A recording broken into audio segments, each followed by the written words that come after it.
তারেক রহমানের সাথে ডক্টর মোহাম্মদ ইউনূসের বৈঠকটি হবে আজকে। তবে এই বৈঠক নিয়ে অনেক উত্তেজনা তৈরি হয়েছে, বিশেষ করে বাংলাদেশ টক অফ দ্য কান্ট্রিতে, এবং পুরো জাতি এই বৈঠকের দিকে নজর রাখছে। আসলে কি এই বৈঠকের এতই বেশি গুরুত্ব রয়েছে?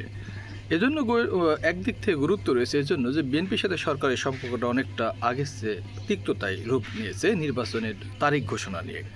বিএনপি চায় ডিসেম্বরে নির্বাচন, অপর দিকে ইউনূস সরকার বলছে যে এপ্রিলের প্রথমার্ধে নির্বাচনটা, এই যখন বিষয়, তাই তাদের মধ্যে একটা বৈঠকের সুযোগ হয়েছে। এছাড়া লন্ডনে ডক্টর মোহাম্মদ ইউনূস অবস্থান করছেন, সেখানে কিন্তু তিনি সেই দেশে গিয়েছেন কিছু উদ্দেশ্য নিয়ে, পাচারকৃত অর্থ ফেরত আনার জন্য।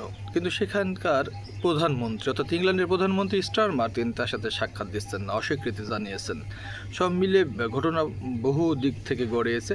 এবং আজকে যে বিএনপির ভারপ্রাপ্ত চেয়ারম্যান তারেক রহমানের সাথে বৈঠক হবে, এই বৈঠককে নিয়ে দেখা যাক কী ধরনের উত্তেজনা বা কী ধরনের সমাধান আসে, পুরো জাতি তাকিয়ে রয়েছে। তবে এখান থেকে যা হওয়ার কথা সেটা আমি মনে করি যে হয়তো একটু ছাড় দিতে পারে সরকারও, হয়তো নির্বাচন তারা বিএনপিও হয়তো ছাড় দিতে পারে ডিসেম্বর থেকে ফেব্রুয়ারিতে, যেটা রমজানের আগেও শুরু হতে পারে, এমনই আশা আমি করি ব্যক্তিগতভাবে। দেখা গেলো আগামী 15ই ফেব্রুয়ারি থেকে আগামী বছরে রমজান শুরু হবে, তার আগে হয়তো নির্বাচনটা হওয়ার কোনো সুযোগ আছে কিনা এ নিয়ে বিবেচনা করতে পারে। তবে ইউনূস সরকার হয়তো কতটা এ ব্যাপারে সদিচ্ছা আছে সেটা এখন দেখার ব্যাপার। তারেক রহমানের সাথে বৈঠক শেষে আমরা এই ব্যাপারটা দেখব।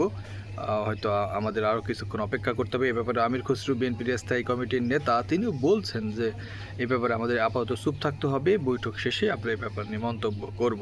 তো বিএনপির হয়তো শুভদিনও আসতে পারে, বিএনপিও খুশি হতে পারে, সরকারের সাথে যে তিক্ততা সম্পর্ক সেটা বড় বলতে পারে এই বৈঠকের মধ্য দিয়ে, এই একটা ব্যাপার আমি ব্যক্তিগতভাবে মনে করি। তো দেখা হবে নতুন ভিডিওতে। সাবস্ক্রাইব করতে ভুলবেন না, অবশ্যই লাইক কমেন্ট শেয়ার করবেন।